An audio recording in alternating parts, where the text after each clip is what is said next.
Nice. All right. So then once we've established that, I guess we're kind of in one of those three categories. And then maybe there are, one or two kind of top tips you have for each of the categories.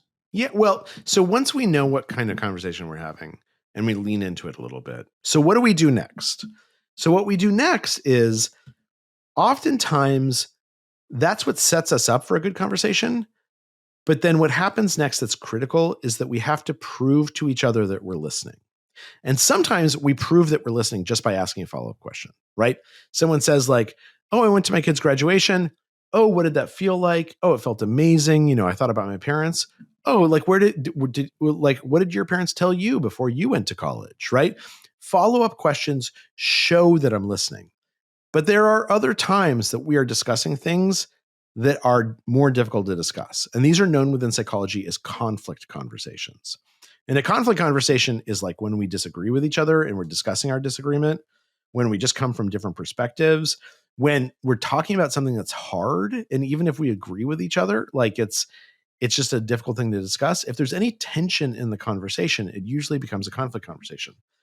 And one of the things that happens is that we have an automatic instinct in the back of our head in a conflict conversation to suspect that the other person is not actually listening to us, but is merely waiting their turn to speak.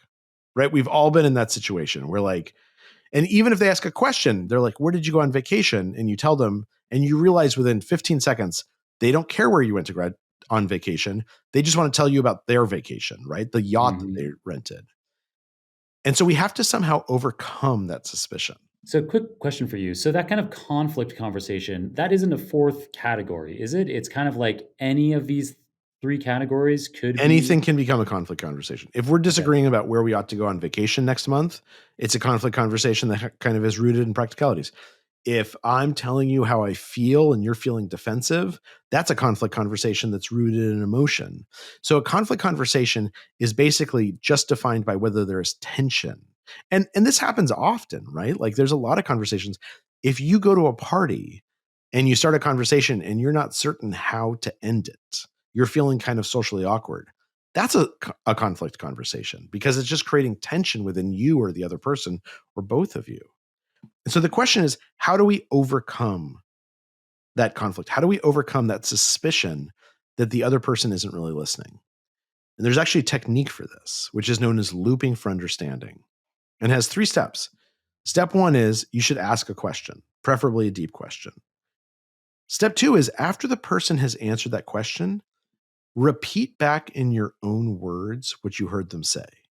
And what's important about this is not to mimic them, but to match them, right? This gets back to what we were saying before that if I mimic you, if I kind of just repeat back in a sort of rote way what you just said, you're not going to feel like I've listened to you. But if I try and say in my own words what you just said, and maybe even I prove to you that I've been processing it. Well, what I hear you say is that you really hate hot dogs. And it sounds to me like it's not just hot dogs, it's like all processed meat. Is that right? And then the third step, and this is the step we usually forget, is ask if you got it right. Because one of two things will happen. The first thing is that they might say, no, I don't think you completely understood me, which is useful to know, right? But the second thing, the more likely thing that will happen is they say, yeah, I think you heard what I was trying to say.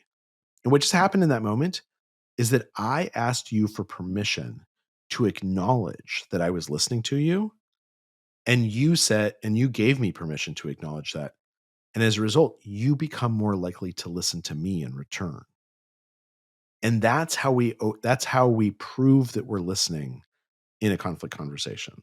Nice. So I am guessing that we aren't in a conflict conversation, but I'm gonna go through this loop anyway, Okay. to meta illustrate it because that is something that I mean, you might have already picked up. It is something that I try to do on the show anyway, which I think Yeah. is helpful to our listeners, especially, you're an audio only format. A lot of our listeners, you're driving in the car. And so a little bit of repetition, me saying things in my own words, especially if I can do that, it might be helpful to understand things. So I try to do that anyway, but let's also do it for this loop to avoid a conflict conversation. So if we feel like the conversation is a conflict conversation, which also I think we should probably make clear that conflict conversations are not bad inherently. Right. There's That's going to happen No, between.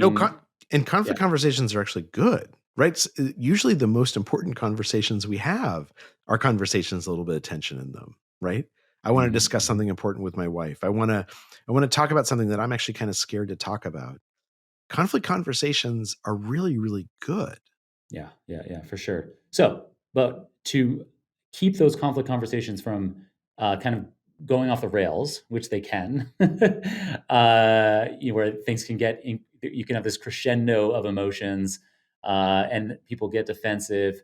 People start I don't know if this is something about our amygdala being activated or something, but I think it is it seems from my anecdotal experience that once people start to get emotional in the experience, they don't listen as well. Um, and in terms of when emotions really go off the rails. So to try to keep things realizing that you're entering into a conflict conversation, which could be important, which could be productive, which doesn't need to go off the rails. To keep things well contained, we go through this 3-step process, which I'm confident I wrote down the second and third correctly. The second and third step. So the second was to prove that you're matching in conversation, not just mimicking, by repeating back in your own words. And the third step was to ask if you got it right. Was the first part to ask deep questions? Was that Yeah, ask a question, preferably a deep question. right? Right. Right. Because Okay. because what you really want to do is you want to get the other person talking so that then you can repeat back what you're hearing and prove to them that you're listening. And that doesn't mean this is the end of the conversation, right? A part of a conversation is not just me listening to you, but also me saying things and you listening to me. But it's very easy to ensure that we'll actually listen to each other by proving that I'm listening to you. And you can use this in situations where it's not totally obvious, like this party thing that I mentioned, right? You're at a party, you don't know how to end the conversation. One of the things that is like the go-to technique is you say to the person that you're talking to, "Look, I need to go refresh my drink, or I want to let you play host. But before I let you go, let me ask you one last thing." And you ask some question and they will answer it in 15 seconds, right? They will not belabor because they know what you're doing. You're basically gracefully saying, "I want to give us an opportunity to end this conversation, but I'm so fascinated by you that I want to pay homage to that fascination and show you that I like you." That's a form of looping for understanding where I'm asking that question and I'm kind of putting I hear what you are saying before the question, but you can use this in settings where it's less obvious that you can use them to basically resolve something very gracefully.